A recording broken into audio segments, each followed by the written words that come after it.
Go live. I'll stop playing once I get this video recorded.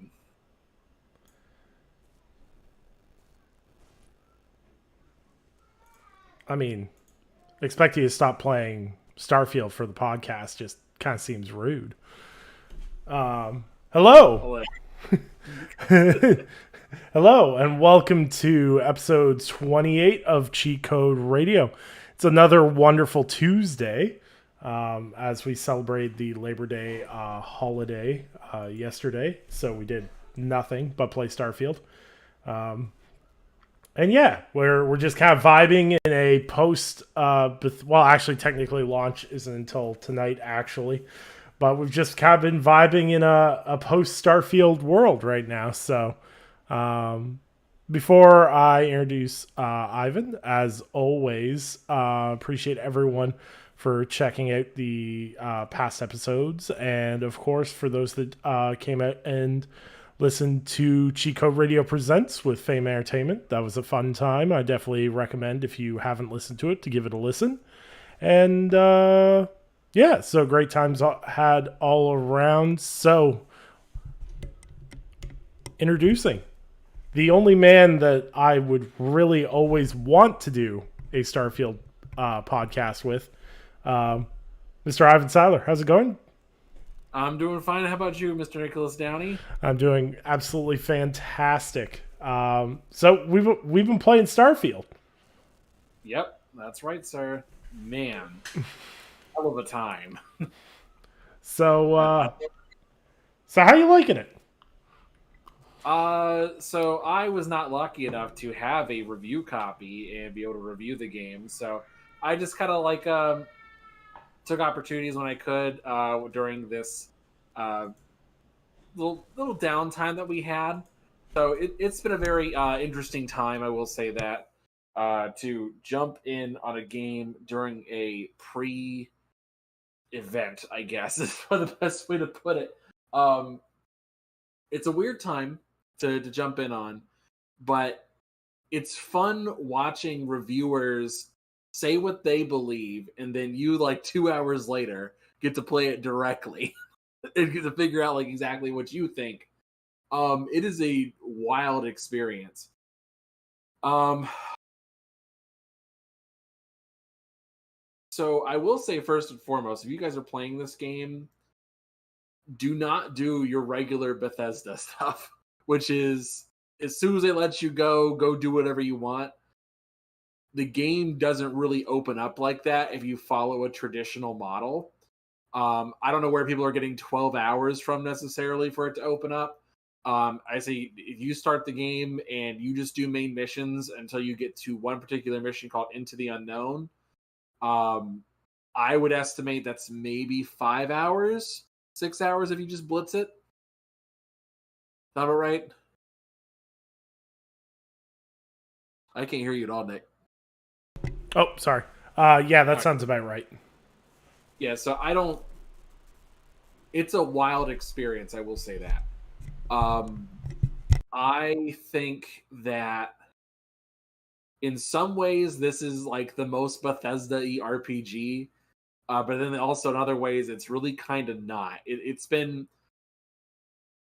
Oddly enough, and I'm going to say this is going to sound like a really strange way to put it, but it's kind of like Spider-Man 2018 in that some of the stuff that they are doing for space games isn't necessarily new, but they're pulling the best aspects from other games that exist and making it a concise thought.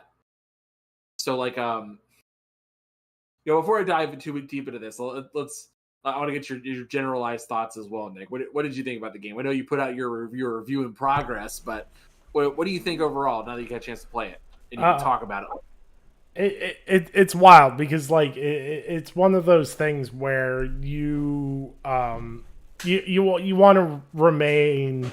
I usually have no problem kind of keeping myself like confined to the idea of like I'm reviewing a video game. It's not that big of a deal.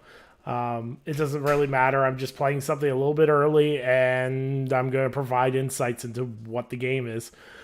But I'd be lying if I didn't say I was, as someone who, just started in games media after the launch of Fallout 4, if I wasn't geeking out a little bit, being like, ooh, I'm playing a Bethesda game early.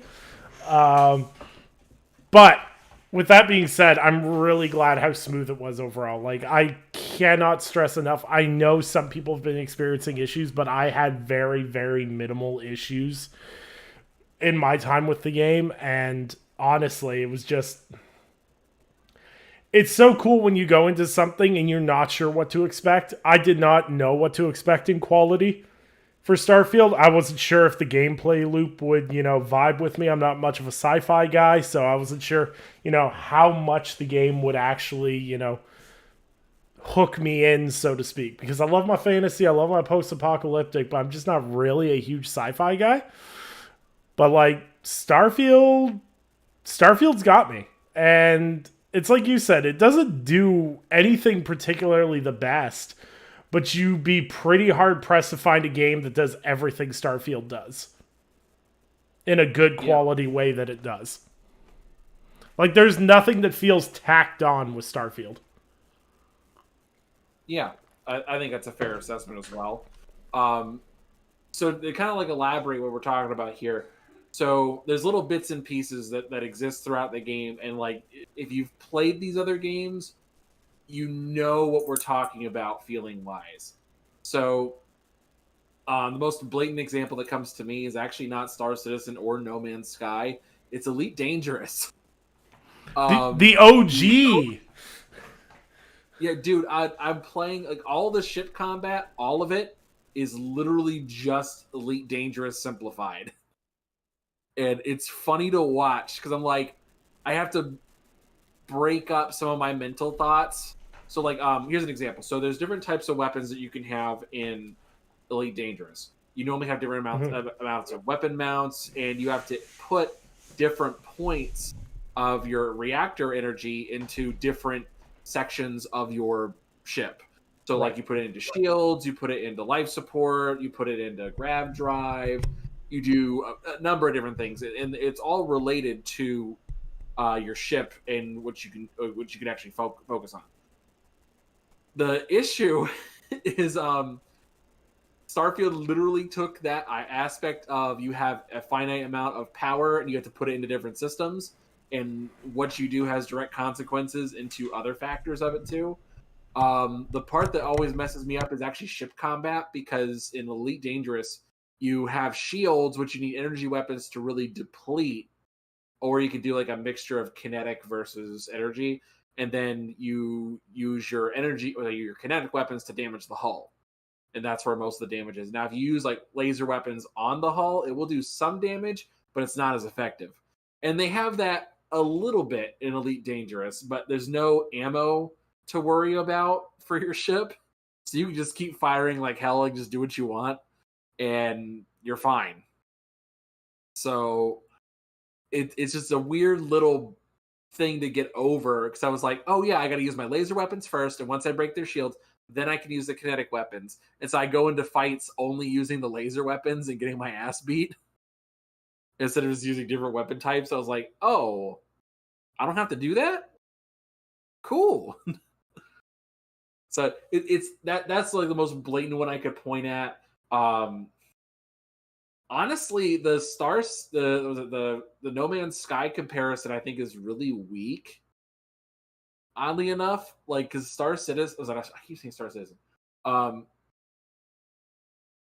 No Man's Sky is like it's completely procedurally generated, and like there are some procedurally generated planets, but it's not.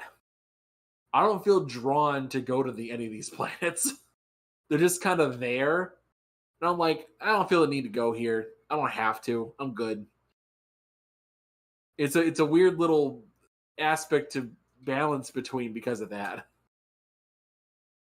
So I don't know. Do you feel drawn to go to these other planets at all? Because I just feel like, hey, let me go to the population centers. Let's see what's going on here. Show me those missions. Yeah, see, I think I think it's kind of weird for a lot. Oh, hold on, I'm getting feedback here. Oh, there we go. I think it's kind of weird for me because I feel like those procedurally generated planets will mean more when I start doing outpost building and getting into some of that, some of the more meta stuff. But right now, with like side missions and everything else, I have very little desire to dive into that. But with that being said, I haven't really focused on, building a new ship, and I haven't really done any of the outpost stuff yet. So maybe those planets will have more draw once I get into some of the resource heavy stuff. Maybe. But like, I'm pretty heavy into the weapons customization in my current playthrough. I spend a few skill points in there, and I've been modding a bunch of my weapons and everything else. And a lot of the materials and stuff for that can be just found doing regular stuff on a lot of the mainline planets. So I feel like it's the theme of Starfield ultimately is like Starfield never makes you do something. There's always an option to how you want to do it. Yeah. Like, you don't have to do any of the cooking. You don't have to do any of the crafting. You don't have to do any mining. You don't have to do a lot of space exploration. Like, it feels very much like a game where it's like, you can do it and you get a lot out of it in terms of items, fun, and everything else. But if you don't feel like doing this one specific meta piece of the game, it doesn't necessarily negatively impact your playthrough. Yeah. No, I think you're right. Like, I mean, there's certain things that would make your experience a lot easier. Like, I'm trying to imagine, like, not having the jetpack, because that's optional. Purely optional. Which actually, no, wait, before we talk about that in a minute, let's talk about the RPG system and the perks thing, because that is such a wild departure from anything else. The fact that you can play the game and miss basic things like in your playthrough is insane. Like what was it? Actually, let me pull up my little perk list here. So like there's certain like perks that like just trying to imagine not having these is literally insane to me. Like security. Literally the ability for you to like just do anything at all with digipicks and like lock picking at all. You don't have to do that at all. And I can't imagine how hard some of this stuff would be. Like, I mean, at bare minimum for like, Skyrim, Fallout, you have the ability to lockpick at least basic stuff. Yep. Because it's considered a part of the core gameplay. But the fact you don't have to have that is crazy. Well, it's even things like you talk about have you like you can go through the entire game without using the boost pack if you don't have the skill unlock for it. You can go through all of the space battles without being able to individually target parts of the ship. Mm-hmm. Like, completely optional. With zero stealth. You don't even have to use a stealth thing at all. Like, that's crazy. Yep. Like, this is like, I equate this skill system to like the pick 10 system in Call of Duty when that was introduced. Like with Black Ops 2, where it was like, hey, you don't even have to have a gun. You just want to walk around with a knife, you walk around with a knife. Have a good day. Like that's how this feels. It feels scary yet liberating. That you could actually completely role play a game and lack certain skills and not care. Like that is so cool. Yeah, I think that's kind of the allure of RPGs in a general sense, is it's not necessarily what you do, it's what you don't do. Because then you go and talk to somebody and they're like, oh, did you do this? And you're like, wait, what? I can do that? And it makes you rethink how you play the entire game. It's really cool. Yep.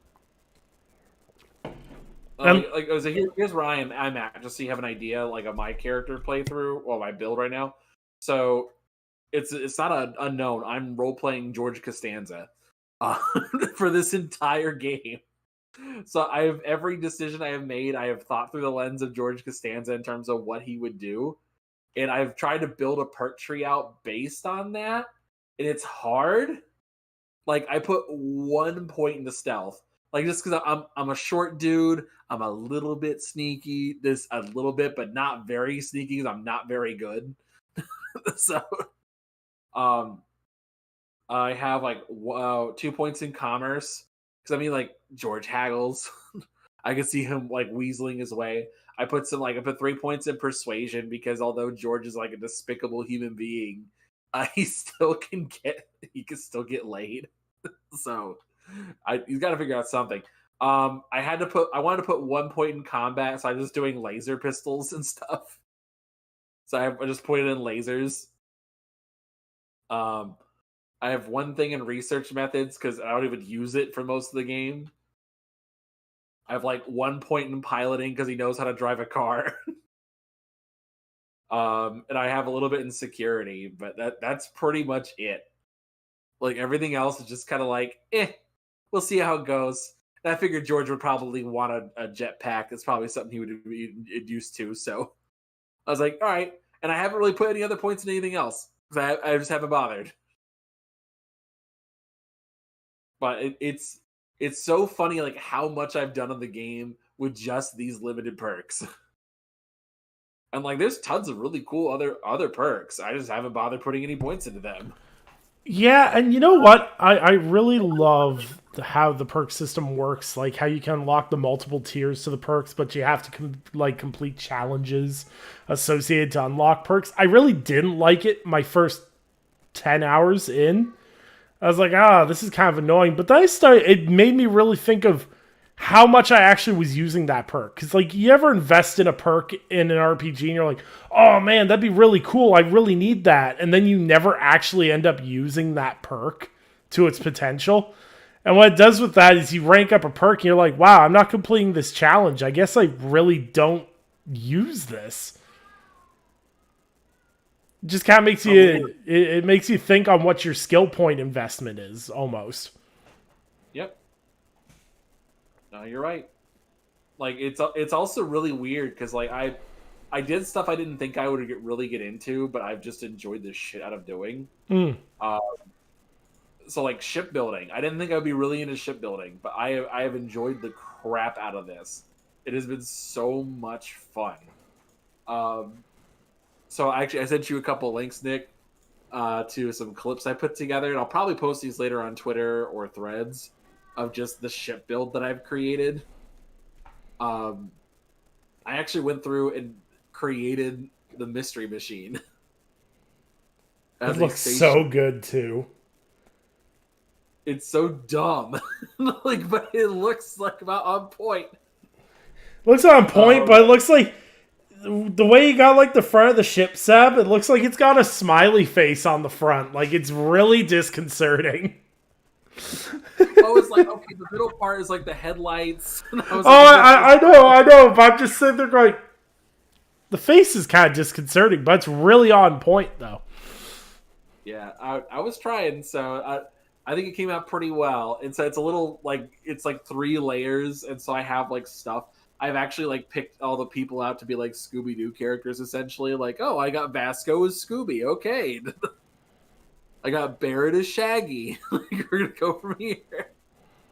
But no, that's kind of how I've just been doing it. But it's been such a fun experience.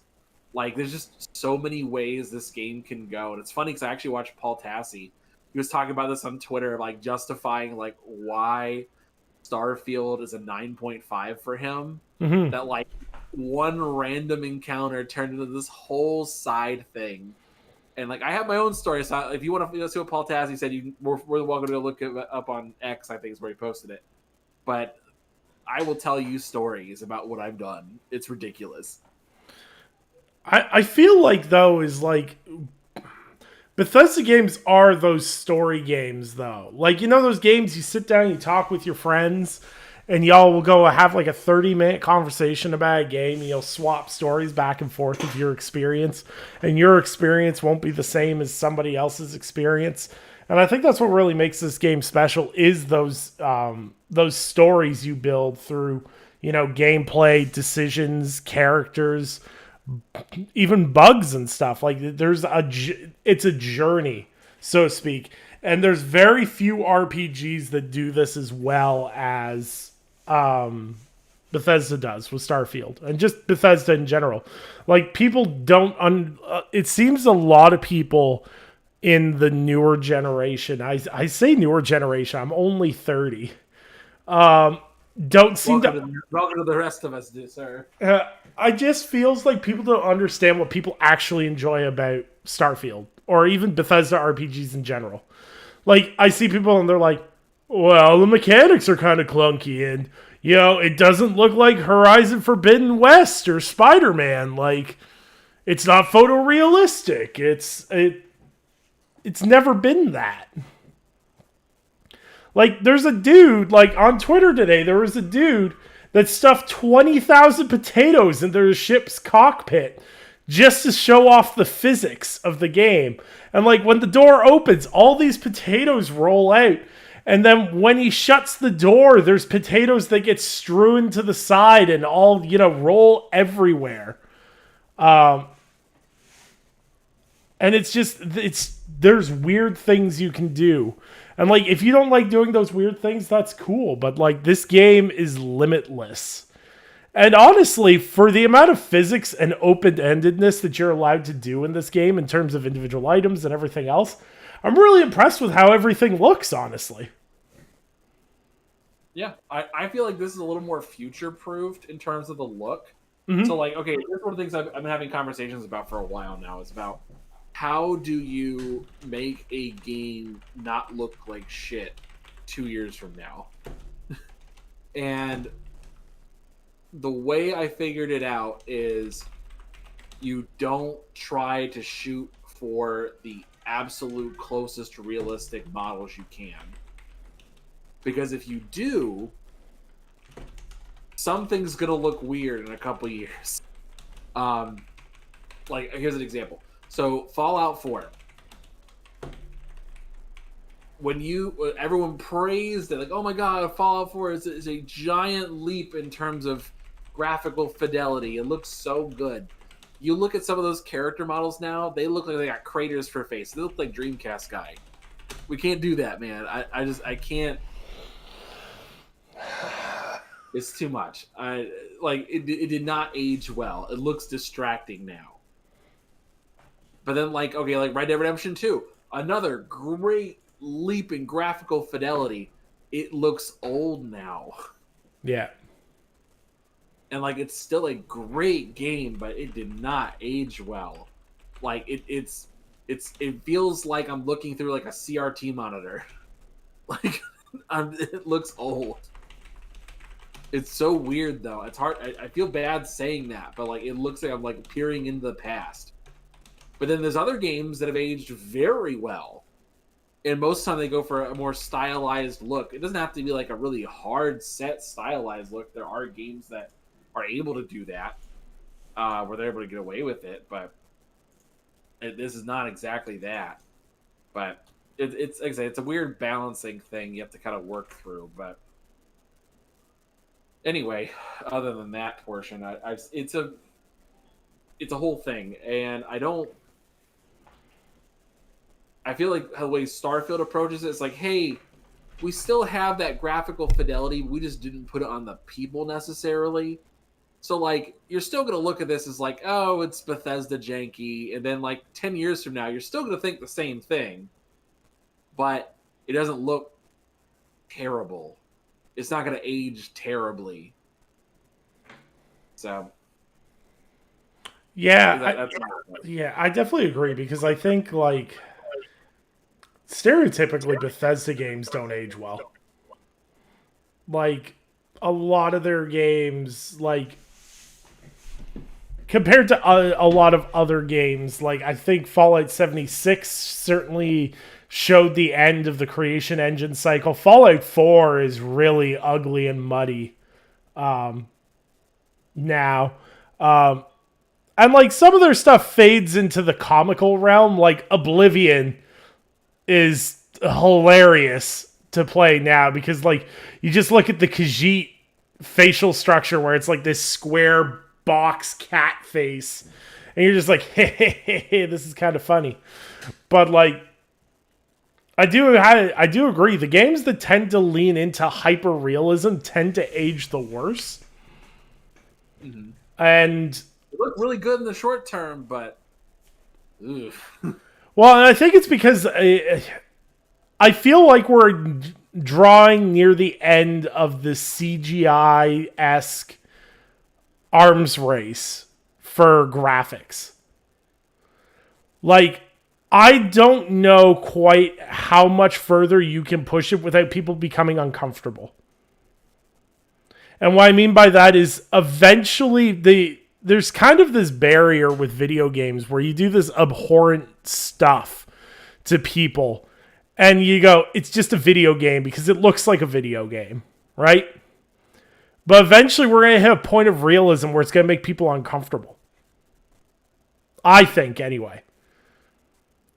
And I feel like that's a personal level though. I think that's where it's like, because like old people back like in the 90s are like, oh my god, I can't believe you're slaughtering people in GTA. It's so realistic, and it's like we look back on it now, it's like that's not very realistic.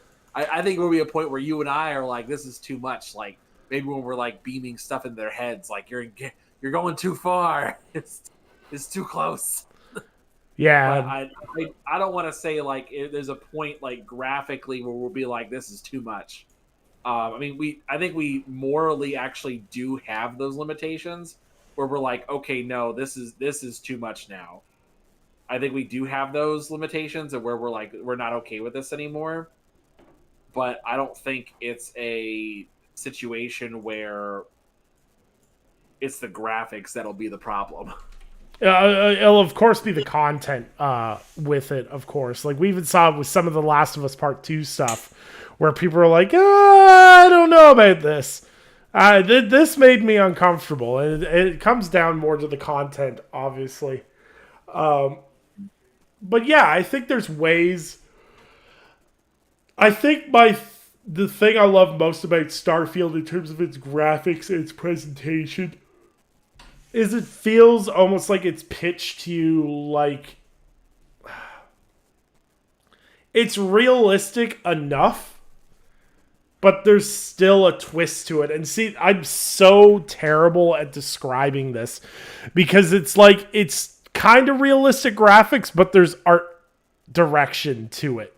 You know, I mean, it's not just human faces doing human stuff. There's caveats to it and the way the world's designed and like it's very much like how Starfield's presented is very much how like my parents would think space would be if we were exploring it, if that makes sense. Like it's not hyper modern. It's kind of like retro in how it's artistically featured, like how everything's done up is how like my parents think Star Trek would be modernly. So the way I'm describing it to people in terms of what I think this is, there's a couple terms here. So I think there's like low sci-fi and high sci-fi. So there's highs and lows to both fantasy and sci-fi. So for example, let's also clarify this as well. Sci-fi versus science fantasy. Star Wars is science fantasy, where you do not care about how they do anything or how anything actually works. It is purely a story narrative. There's magic. No one has to explain how the magic works. And it's not concerned with, like, at least the franchise itself is not normally concerned with like the average tales of people dealing with this technology or anything. The technology is a backdrop. And so that's more science fantasy. Science fiction is more a possible future that is concerned with the lives of normal people doing normal things and showing you how the technology affects them. Um, Fantasy is same thing as sci-fi, just in reverse. The main focus, instead of it being technology like with sci-fi, it's magic with fantasy. It's normally the magic, the unknown, monsters, whatever. In high and low fantasy are things like, I would say like a Percy Jackson, Harry Potter. For those things, you are mostly shown a world that exists adjacent to ours, or shown something, and you are looking at, as I call them, low fantasy, because it's the magic is you're watching the impact on people, and it's like, oh, this is not necessarily a normal thing, but you're watching how it's reacted normally from another protagonist who is not adept in this particular field just yet. But like high fantasy is like Lord of the Rings, Dragon Age, something like that, where it's normally old period piece. Magic is just accepted as an institution. Mm-hmm. Monsters are normal. It's just you're dealing about living in this world that you're currently in. So bringing it back around after pulling an anchorism and going over nothing. Sci-fi, there's low sci-fi and high sci-fi. So low sci-fi is a little more around the time frame of like a post-apocalyptic scenario, or hey, we're dealing with like this new technology that's come out here, or we've done something like that. So things like I'm trying to think of a good example of low sci-fi. I would call Fallout low sci-fi, where it's like, oh look, this is just the world that we're living in, and it's not like a great future, but it's just the world that we do live in. The Black Mirror TV show is normally low sci-fi, where you're dealing with like, oh, there's a new technology that came out, how are we dealing with this? The idea is it's still pretty connected to our roots of what we're familiar with. Mm-hmm. And then we go into high sci-fi, things like Mass Effect, Star Trek, in that vein of like we are completely disconnected of where we came from or anything like that. I think Starfield is this bridging between the two of them.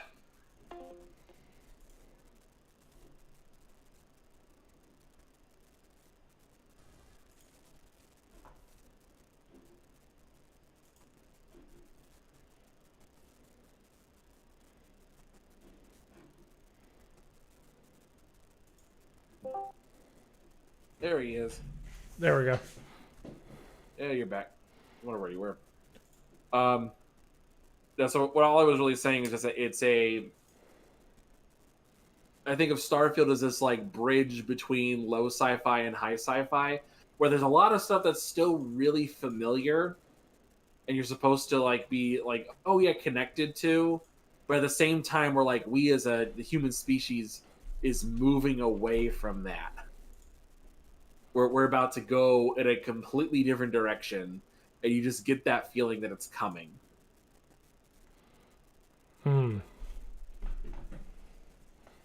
That's a great way of putting it, I think. And see, that's my problem is I lack the sci-fi knowledge to really explain how I feel about it, honestly, because I was a very, very generic sci-fi kid. It's like I watched like the Shatner Star Trek stuff because my grandmother just thought, William Shatner was just the most dashing man that ever existed.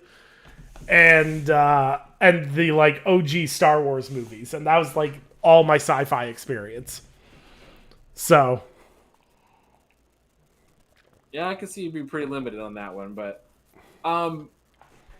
this just goes to everybody. If you want to try getting into like sci-fi proper, is probably the best way I could put it.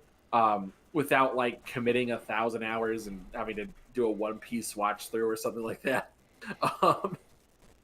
Honestly, if you want a really good introduction to proper sci-fi, I would say go watch The Orville. It's on Hulu right now. It was a thing that was created by Seth MacFarlane of all people, and people thought it was just a Star Trek parody. It's not. It's a love letter to Star Trek. It's really well made, and you could tell there's a love for Star Trek that, well, for the last decade, even Star Trek didn't have for itself. So it's a weird little show, but it's got like 3 seasons. It's great. It's got Family Guy, American Dad kind of writing where people are jokey and they're all over each other, but it's really well done as a narrative. Mm. Like you actually care about characters. So it's really well done. So, Huh. so yeah, I was just actually watching that. I think you'd really enjoy it. I'll have to check that out. I'll add that to my need to watch list. Yep. And you know what? The good thing is you don't have to watch a lot of episodes. You can watch like 2 or 3 episodes and get the gist of it. Oh, nice. Yep. But if you really like it, you can jump on board. If you don't, fine. So, but yeah, it's really, like I said, it's really good writing, and it actually plays to Seth MacFarlane's strengths as a writer. It doesn't do like stupid jokes on like constantly, like no cutaways, no anything like that. It's just well done sci-fi. See, it's always weird because, like, don't get me wrong, I enjoyed the like Family Guy and American Dad, but like his off-brand stuff is usually really good. It's no, I think it's because of Seth MacFarlane is that I think he really wanted to do other projects more than Family Guy. He's kind of roped into it for now, Yeah, forever. It's kind of like Matt Groening. It's like, oh yeah, I did The Simpsons, and I'm really done with The Simpsons. I've been done with it for a very long time, but my name keeps getting attached to this. I'm stuck. yeah, Like I want to do Futurama, I want to do Disenchantment, I want to do something else, and I can't. yeah, yeah. So, No, yeah, no. think it's like that. I think my first Seth MacFarlane side of American Dad and Family Guy was A Million Ways to Die in the West. And I really enjoyed that one. I also enjoyed the Ted movies, but I'm also very lowbrow. Yeah. So, but yeah, no, it's definitely Starfield's definitely different in a lot of senses. And I think one of the things that really makes it stick out is I really love, like, you know how, like, when Halo Infinite came out, people are like, biome diversity. We don't have biome diversity in Halo Infinite. It was just the same kind of world over and over and over again. And, like, Starfield obviously was going to have biome diversity. It's got multiple planets, right? But it was the way those planets were, like, the different types of societies that built up on those planets. Like, the difference between, like, Neon City and, like, I keep wanting to call it Ashika, but I know that... Is it Ashika? No. Keela. Yeah. I keep wanting to call it Ashika, and that's Call of Duty DMZ stuff. That's... Yeah.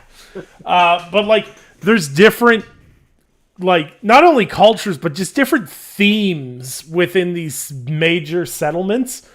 And, like, I love finding outposts. Like, I found an outpost, so not to go on, like, a huge tangent. This is a really short one.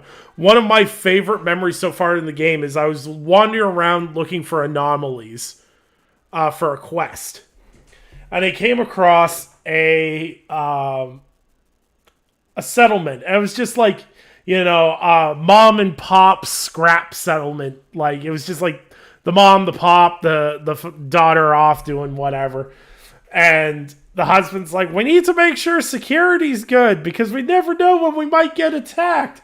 And the wife's just like, oh, he's always going on about that, but nothing will ever happen to us. And then immediately she gets beamed right in the head with a laser weapon. And just falls to the ground, and then all of a sudden it's like there's all these Red Fleet mercenaries just flooding. And I'm just like, oh god! We gotta save the farm! Dude. Okay, so I said I was going to tell you this story because actually it's funny because Paul Tassi had a similar experience, but mine went a completely different direction. So one of the things I had was that I've been trying to find a better ship. And I found about how you have ship classes, and there's like, okay, you can't have this ship won't work. So I was heading out in the middle of nowhere, and I was walking past Aquila, and I found a Falcon, like just out in the middle of nowhere. And I was like, there's nobody even here. I could literally just take this ship and leave. And so I tried to pick. It's like, oh yeah, this is a Class C ship. You can't even pick this up. It's like, oh okay, never mind.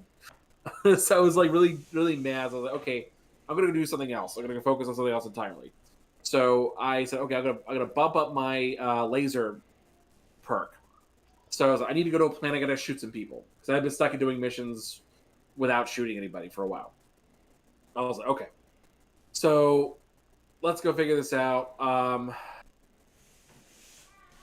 all right, well, let's try this instead. So I pick a random planet, find a random moon, has a mining outpost on it. Like, all right, cool. Go here, sit down here. So I go and land on the planet, and I'm walking towards this mining outpost, and off like maybe 400 meters away, I see a ecliptic stiletto land. It's like a super long ship, and an ecliptic is like a mercenary group, and so they come out. I'm like, let me go take a look real quick. So I walk over to them, and apparently they had been hunting me down, waiting to fight me, but I have been in the settled systems for so long. They had just been waiting for the moment I would leave UC protection. So they end up attacking me, so I kill them.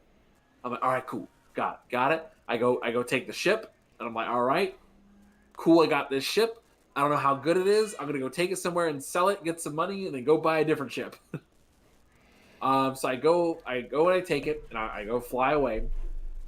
And I'm like, okay, so let me go to New Atlantis because I feel like they had a good shipyard overall. So I go there and I get scanned, and it's like, you have contraband on the ship. You're getting arrested. And I'm like, what? I checked before. I didn't see any contraband. And I was like, okay, well maybe he's like trumped up charge or something. Because lo and behold, I end up on Mars. And they're like, oh well, we think you'd be really good for hunting down the Crimson Fleet because you have a stolen ship here. You finally done a crime, so we can like arrest you, and we can use this like we can make you look like a criminal, and we'll let you go. But we really want you to like go hunt down the Crimson Fleet. And so I'm kind of like, well, how much would my fee be? And they're like, oh, well, it was like only 800 credits. I'm like, 800 credits? I'll pay that and leave. And they're like, no, but that's the thing though. We want you to take this offer and help us hunt down the Crimson Fleet. It's like, well, what if I say no? And they're like, well, then we're going to have to increase your fine, make you go to prison, and then we're not going to like you anymore. And I'm like, so this is blackmail then? And like, yeah, well, I'm not doing blackmail. Send me to prison. So I go to prison for 2 weeks, have like a $3,000 bounty that I have to pay off. And so then I finally get out. I find my ship, and it's been cleared out of all my stuff, at least in terms of inventory. And then I was like, okay, well, let me sell this ship so I can at least call this a success. Find out, in order for me to sell the ship, I have to register the ship. And to register a ship, it's 80% of whatever its value is. So I still have to pay it anyway. So I pay it, and then I'm like, all right, I'm going to sell it. So I sell the ship, and I make like 3,000 credits off the whole thing. And after everything all said and done, I basically got my money back from being arrested because I stole this ship. And I'm like, God damn, that was a waste of time. So I end up going back to the place, and another group shows up. I think it was the Veyroon, and I kill them, take their ship, and I'm like, okay, I'm going to sweep the ship, make sure there's no contraband. Sweep the ship, check for no contraband. All right, we're clear. Check the cargo holds, all of it. Check everything. Lo and behold, I get arrested again. I'm like, oh my God. Oh no, actually no, that was a different time. But no, so this time, okay, I think I found the contraband. I caught it. I'm gonna go find a place to go sell it. So I'm like, okay, I'm gonna go over here, and I go over to the place to go sell it. Find a guy who will take it. I sell it. I still get arrested, and then I come back, pimp out my ship, to go back to the same planet, and realized, wait a minute, I never even killed those people for the stuff. I'm right back where I started after 3 hours of this. I'm like, oh my God, this is such a time sink. But like, I feel like I got my money's worth, and it was just natural progression mentally of me doing something else and being introduced to something completely different. It's an absolute blast. I'd highly recommend it. That's awesome. But that is what this game is inherently. Is it's oh, why am I getting feedback? Oh, that's why. Maybe. No. I'm still hearing myself.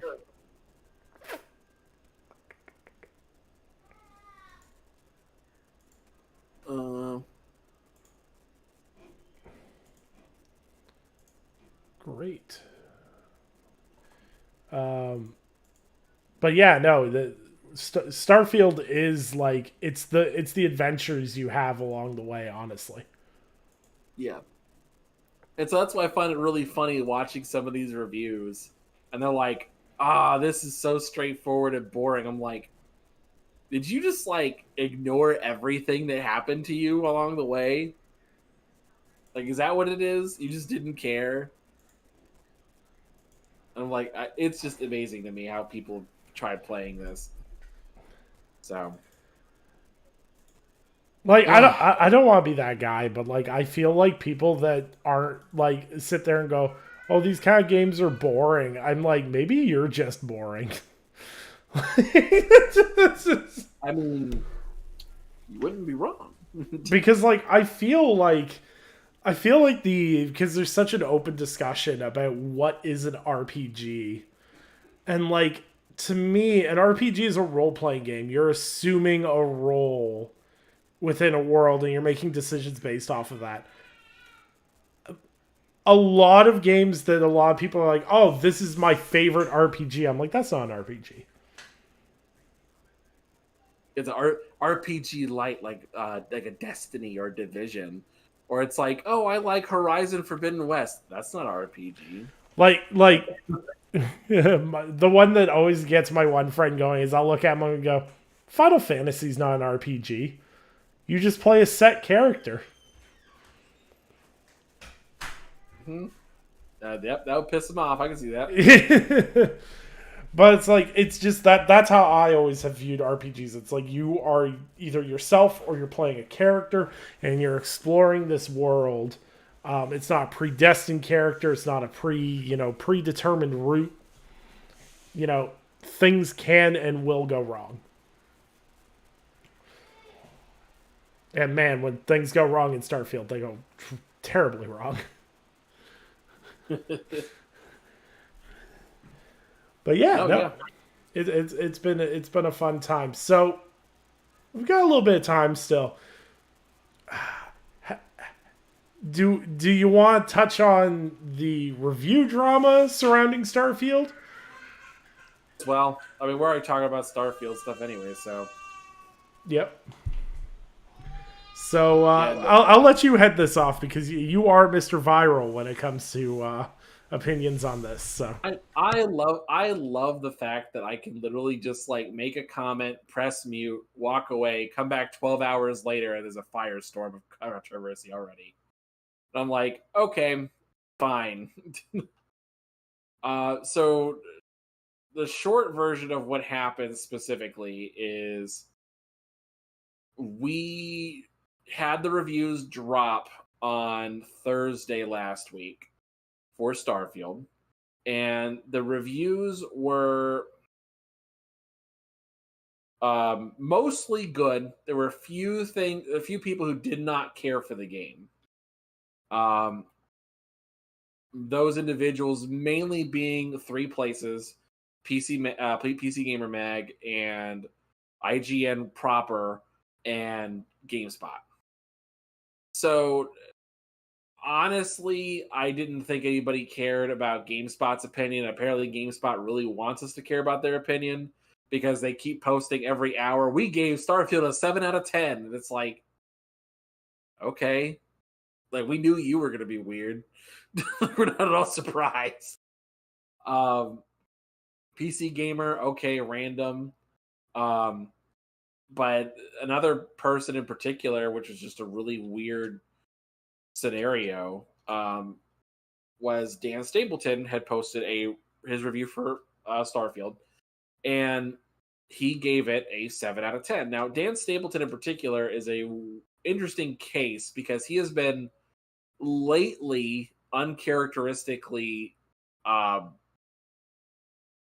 strict on games for whatever reason. He has a different set of criteria, and it seems just to be him, because no one else who's doing reviews is like being these overly critical about the most random stuff. So let's keep that in mind. And people have been going after them for this 7 out of 10 because it's like they have this thought that he is biased against Xbox. I'm going to say now, I think they're wrong. I don't think it's a bias against Xbox at all. I just think he just doesn't care for the game for whatever reason. And the other part about that, though, is I do think he is a little frustrated about the fact that it went exclusive. And that's a problem for him. Because he's been very outspoken about it. And like, he loved Fallout 4. He gave it a 9.5 out of 10. And I personally do not care about this man's opinion. It's just an opinion. Again, I think most people don't give a shit about this guy's opinion in general. It's just because IGN in particular has such a heavy weight on Metacritic that, like, if they were to come out and switch it to a 10 out of 10 out of nowhere, this would change the game's score to like 90. It would be a big deal. Because IGN is extremely weighted on Metacritic, so it would be a big deal for that to change. And IGN had to set precedent by being the only group that's changed their actual Metacritic score. Remember that game? I want to say it was Dan Stapleton who did it back in the day, but I don't really recall. But remember, it was like Everyone's Gone to the Rapture or something like that. We're like, oh, I got to give this game like an 8 because they can't run. And they're like, actually, you can run. And he's like, oh, okay, 9. Did IGN also change didn't IGN also change the score on their Uncharted review? I heard people say that, but I don't recall that happening. So I don't recall if it was the same kind of thing, but it was just a really random thing. So IGN just has a track record of changing the score, so I think some people are taking advantage of that to try and change the story. And Dan is a very easy target to go after because he's been so outspoken against Xbox and the acquisition of Bethesda. And also, I mean, just taking random pictures of you dressed up like Kratos is like, okay. Like, it doesn't mean anything, but it's an easy pot shot for fanboys to go after. Yeah. So. And I think the caveat too is with Dan. He is one of the few remaining faces left at IGN. If you know what I mean, like there's him. There's old guard people who actually know who they are. Yeah, like it's a lot of like brand name recognition and everything else because it's one of the few people know at IGN, and he is, he's always been kind of known as a hard ass, and I definitely I don't particularly have anything against Dan's work because I think Dan does really good work. I just don't vibe with how he reviews games. Like, there's games like, and this goes back to like any of his reviews, like, Duke Nukem Forever being an 8. Mass Effect wound up being a 7.7 out of 10. Yeah, it's really, just that's the one that really gets to me, because I was like, that was not nearly as good as this, or even like from any standpoint. So I don't know how they came to that thought, but see, and it's a bit different for me because I do reviews on a scale, and like a 7 on one game is not a 7 on another game, and I really think it's hard to draw like direct comparisons. But like with Mass Effect Andromeda, it's really easy to draw a direct comparison. It's an open world space game. Yeah, exactly. And like I'll hammer this point home, and it seems people just don't listen to this point. Is like, one of the reasons I don't watch for Dan Staples' reviews is it's not that he's not a great reviews writer. He's the reviews editor for IGN. He clearly knows what he's doing. but like me and him don't have the same taste in games. Like Yeah. I when I look for a reviewer, I look for someone who has similar taste in games to me, because that person will be more in line with what I need to know in a game. And I think more people just need to stop looking at it as IGN's review and GameSpot's review, and they need to look at the writers who are writing it and go, maybe this person isn't worth reading, or hey, I really vibe with this review. Who wrote this? And I think it's a mix of responsibility on both the audience as well as the websites. Websites want you to associate articles with them and not the writers. Yeah. And for people that are getting angry about reviews, it's a lot easier to just dunk on the website as a whole rather than be like, hey, maybe this person just doesn't have the same taste as me. Mm-hmm. And I think that's what's missing. And like my biggest thing with the whole review fallout is, if you believe in your review score, you don't spend 4 days tweeting about how much you believe in your review score. Yeah, you just move on and say, okay, yep, that's it, we're done. Yeah, like and there's nothing inherently wrong with maybe getting it, below people's expectations or below average critic reviews. I've given games fives that have gotten tens from other outlets. It happens. Like that game that came to Xbox Series console, Song of Iron. Remember that side-scrolling Viking game? Yeah, yeah, remember that. Yeah, a lot of sites gave it like eights and nines, and I gave it like a 5.2 because it was sluggish, the story made no sense, and the combat and platforming was just terrible to me. But like, I don't play side-scrolling platformers and action games like that, so like I used to really, if I do play one, they're perfect, and that one was just not to me. And a lot of people were like, "Oh, well, this site gave it a 9. Why are you giving it a 5? Are you a PlayStation fanboy?" And blah blah blah blah blah. And I never responded to any of those people. I just ignored those people. Your review score is your review score, and if you have to constantly feel like you have to defend it, you don't really believe in the process that you went through to do that score. Yep, I agree with you. Yeah. But yeah, beyond that, like I said, things you were talking about before, the best thing you can do if you really do care about reviews is just find the reviewers that you like. Yep. Find them. Listen to what they have to say. So for me personally, this is not an endorsement for anybody else either, but just what I personally do. If I'm interested in looking at reviews for a game, I will normally look at ACG for Jeremy Penter. I will look at him, and I give him more of like a technical thing. Like, okay, is it buggy? How's the music? Does it feel good? Like things like that. And I give him. That's why I really focus more on him for those things. I also look at Skill Up as a complementary piece because like the two of them, I don't think enjoy the same things in video games. Um, but for Skill Up, I like to call him like the mouthfeel reviewer, where he'll do things like, all right, how does the game vibe with you? Like, do these mechanics all work together? Do they all all coincide and like play off of each other very well? Does it create a good gameplay loop? I look at him for that kind of stuff, and I look at Jeremy for the technical and the is it good? Just as a plain, is it good? So, but I really enjoy Skill Up because normally he's very different on his opinions.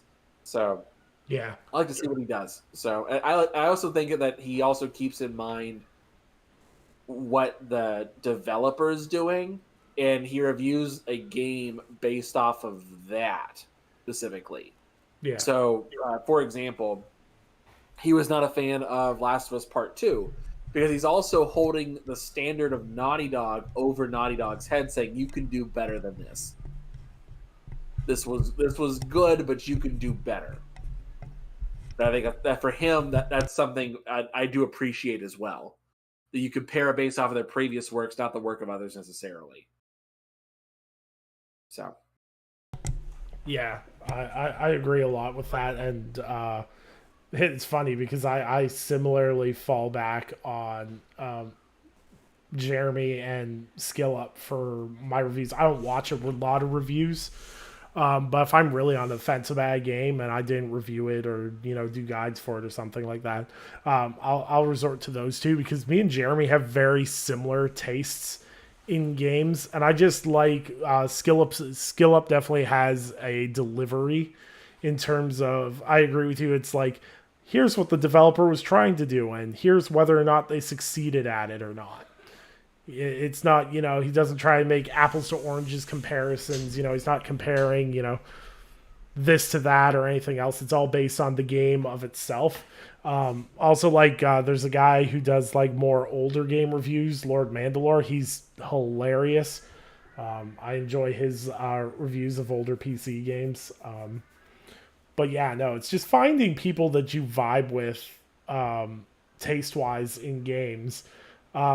Like there's actually a person I follow that I wish they did reviews because I really vibe with their taste in games. Like me and Chris Raygun have like a 1-to-1 game.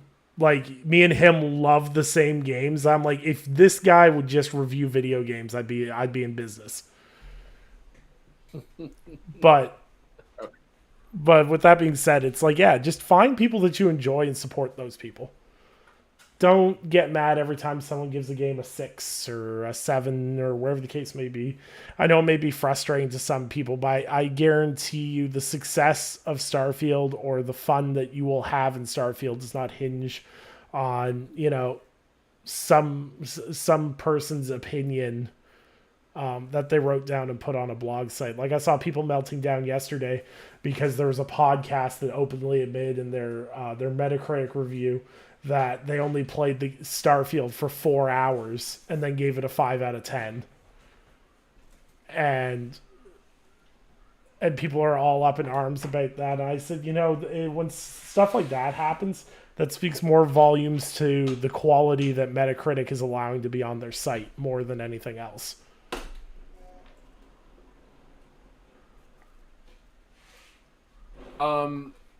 And yeah, I wouldn't worry about those people too much because you're always gonna have idiots who do that sort of stuff, and then at the same time, you're also gonna have idiots who give games a 10 out of 10 only because of who's making the game. Yeah, it happens a lot. And so see, I don't see. That's what bugs me is this conversation pops up occasionally. I see people argue about it. Is like. I saw a bunch of people being like, well, of course Xbox Era gave Starfield a 10. Of course Xbox dot whatever gave Starfield a 10. I'm like, you can do the same damn thing with Nintendo and PlayStation games. That doesn't discredit them from their reviews or anything else, but like you go to those God of War reviews when they dropped, and the top 5 reviews that gave it a 10 out of 10 right off the hop were like PlayStationFan.com, DualShockers, Push Square. And it's like, yeah, your fan-centric sites are going to score maybe a little bit higher. Maybe they won't. It all depends on who reviews the game. But getting mad because Nintendo sites, PlayStation sites, and Xbox sites skew slightly higher on exclusive games is such a stupid thing to get mad about.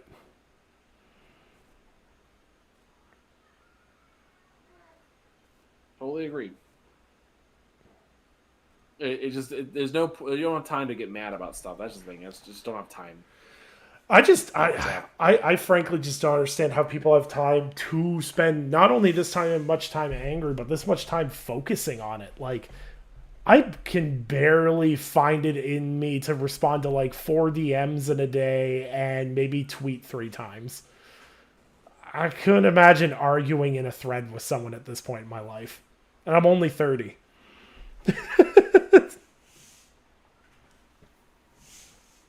don't have time for that.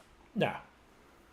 Ain't nobody got time for But yeah, that. no, and especially if the game's available. So I have one last question before I think we're gonna wrap up here. Mm, So early access games, I want to ask you about this. okay. What do you think about this? So, I mean, would you say technically the game launches tomorrow, or did the game launch on Thursday last week? Mm. See, this is such a gray area now because of these early access pre-order launches, and this is the new publisher gotcha to get more money.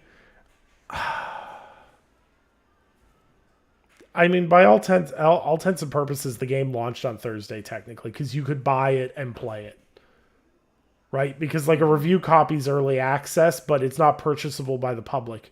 The moment you can go and pay for something and then play it, to me, that means it's accessible.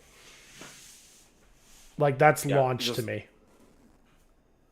yeah. I had a conversation with a couple people about this, and we argued back and forth about it, and they're like, "Oh, was this technically pre-ordering because you're paying money for the game before it's technically out, and you're getting a bonus of being able to play it early? So is that technically pre-ordering then?" And it's like, well, I mean, no, it's not really pre-ordering because they could buy it when it's available for me to do that. And I think I settled on its extortion. It's pay me more money now and you can play it now. Because as far as I'm concerned, the game launched on Thursday. Like that is the beginning of that time frame. Um like again, that's just my opinion at least. I think that's the point where I would consider it actually launched. But listen, it's up to you in terms of what you think it like when you think it was actually launched, but that's what I believe. But I because this is gonna definitely with this sex. This one we were talking about this one before. The $100 version of Starfield on PC alone, just on Steam, was like 250,000 copies. Like that's insane just to play the game early. $100, like that is genuinely insane, especially for the PC audience where they refuse to pay more than $60 for a game. That's really impressive. You were to bring that many people in. So I would give him points for that, but I thought that was just an interesting point. So There's a tracker site too that's fairly accurate. I can't remember what it's called. I think it's called Stat Tracker or whatever.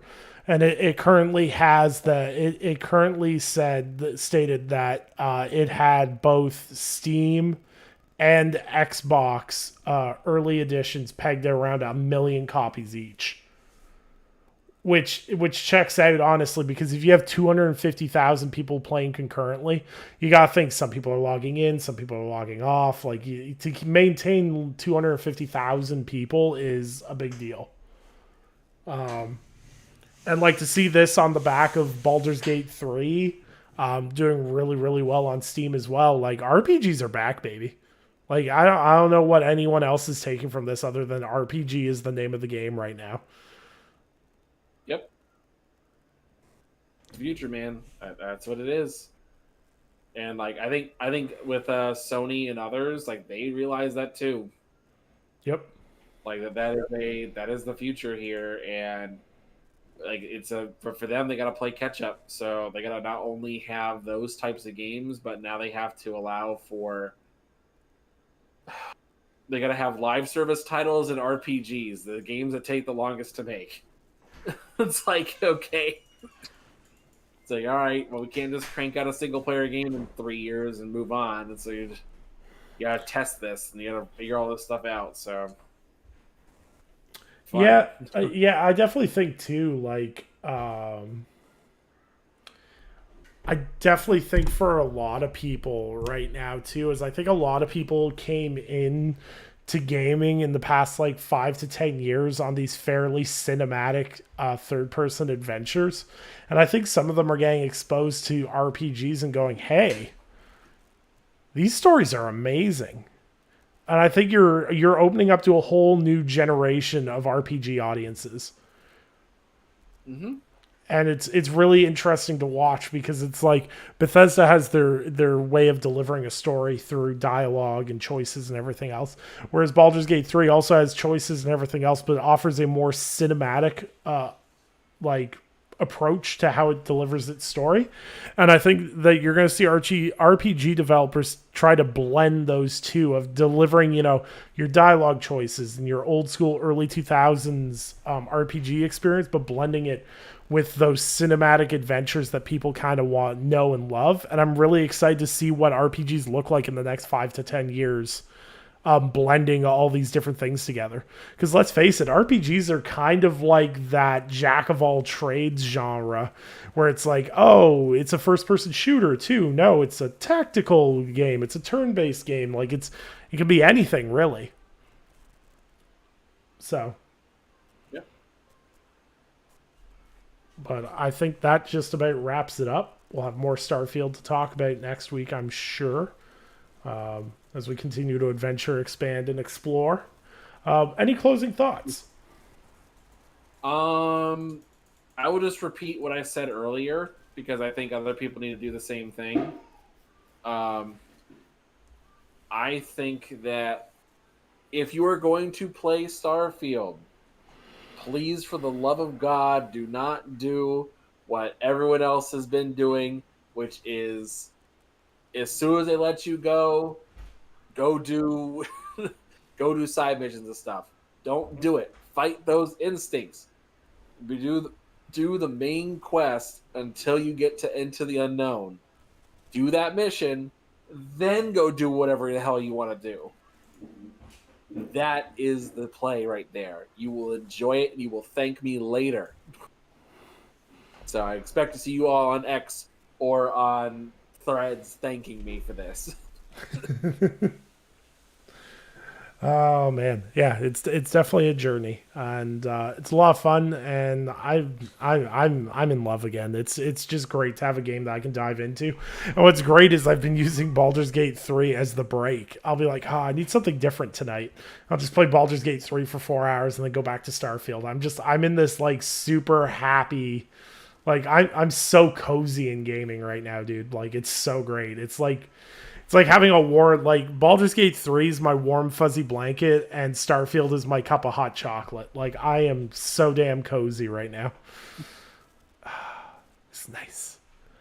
But that ends the show for this week, and appreciate everyone for listening and tuning in.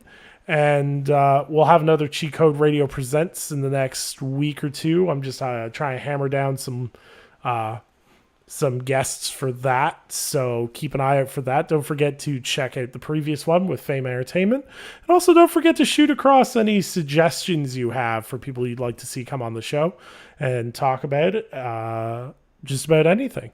So once again, appreciate everyone's time, and you guys will find us next week on Monday at 8 p.m. Eastern Standard Time, and you guys will have to really deal with annoying me because I'm on vacation next week.